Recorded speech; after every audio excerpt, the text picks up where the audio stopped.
கொடைக்கானலில் ஓய்வுக்காக வந்த காங்கிரஸ் மாநில தலைவர் செல்வ பெருந்தகை செய்தியாளர்களை சந்தித்தார். தமிழ்நாட்டை பொறுத்த வரைக்கும் அது தேவையே இல்லாதது எல்லாருக்கும் தெரியும். ஏன்னா கேக் வாக்கு 200 தொகுதிக்கு மேலே அங்கே வெற்றி பெற போகிறோம், திட்டங்கள் பேச போகுது. ஆனால் இதில் ஒன்றுமே கிடையாது. தலைவர் ராகுல் காந்தி நான் தான் ஹெலிகாப்டரில் போயிட்டு இருந்தோம், பேசிகிட்டு இருந்தேன். நான் ஒரு இடத்துல மொழிபெடுத்தேன். அவர் சொல்லிட்டார், நீங்கள் எல்லாரையும் விலைக்கு வாங்கலாம், எல்லாரையும் மிரட்டி சுற்றி வளைக்கலாம், ஆனால் தமிழ்நாட்டில் முதலமைச்சராக இருக்கின்ற என் அன்பு சகோதரர் மு.க. ஸ்டாலினை சுற்றி வளைக்க முடியாது, அடக்க முடியாது, ஒடுக்க முடியாது. அவர் தமிழ்நாட்டு மக்களுடைய குரலாக தலை நிமிர்ந்து நிற்கிறான்றதை பேசினார்.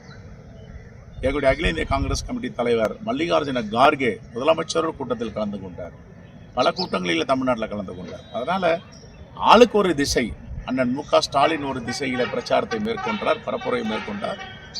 எங்களுடைய தலைவர் ராகுல் காந்தி அவர்கள் ஒரு பக்கம் பிரச்சாரத்தை பரப்புரையை மேற்கொண்டார். தலைவர் மல்லிகார்ஜுன கார்கே ஒரு பக்கம் மேற்கொண்டார். இதில் எல்லாம் கூட்டு முயற்சி தான். இதில் 2 பேரும் மேடையில் ஏறல. இன்னும் வெகு விரைவில் பதவி ஏற்பு விழா இருக்குது. பதவி ஏற்பு நிகழ்ச்சியில் தலைவர் மல்லிகார்ஜுன கார்கே, தலைவர் ராகுல் காந்தி, அன்னை சோனியா காந்தி அனைவரும் அவருடைய பதவி ஏற்பு விழாவில் முதலமைச்சராக அவர் 2ஆம் முறையாக முடிசூடும் போது கலந்து கொள்வார். எஸ்ஐஆர் இல்லைன்னா பழைய முறை தொடர்ந்து இருந்தால் 71லிருந்து 75 விழுக்காடு தான் வாக்கு சதவீதம் இருந்திருக்கு.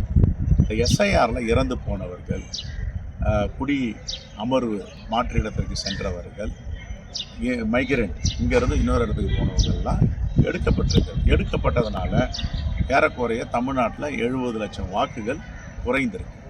இந்த 70 லட்சம் 71 லட்சம் வாக்குகளை குறைச்சி பார்த்தீங்கன்னா 71லிருந்து 75% தான் வாக்குப்பதிவு ஆகிருக்கு. இப்போ எடுத்ததுனால 85 விழுக்காடு 90 விழுக்காடெல்லாம் சில இடங்களில் 90 விழுக்காடு, என் தொகுதியில் 90 விழுக்காடு நடந்திருக்கு. சராசரியாக 85. காரணம்னா இதுதான், ஃபில்டர் பண்ணிட்டாங்க.